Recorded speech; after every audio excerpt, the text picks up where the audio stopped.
When working Scrum, it is essential to have a common operational picture. Take a look at this traditional whiteboard.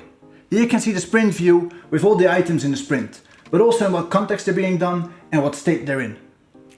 Intuitive Scrum Boards is built on top of the Monday.com boards infrastructure and gives you this sprint view in Monday.com with an intuitive user experience. I am Jasper, and as a Scrum Master myself, I try to serve the team to get the smoothest developing experience they can have. After showcasing this app to both developers and other Scrum Masters, they were very excited to see that this app provides a digital version of their beloved physical sprint boards. It works just like the real one. You keep track of what you're working on by moving items from one state to another. On top of that, you get an overview of what the rest of the team is working on. With filtering supported out of the box, this scales extremely well to bigger or multiple teams. For international teams that cannot meet in person, this is also a great solution.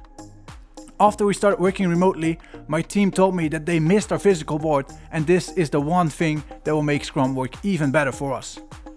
It is easy to set up intuitive Scrum boards using our template for new users. Existing users of Monday.com can use this view with just a few clicks. I wish everyone that is going to use it a pleasant Scrum experience. If you want to try it out, it is available for free on the Monday.com marketplace.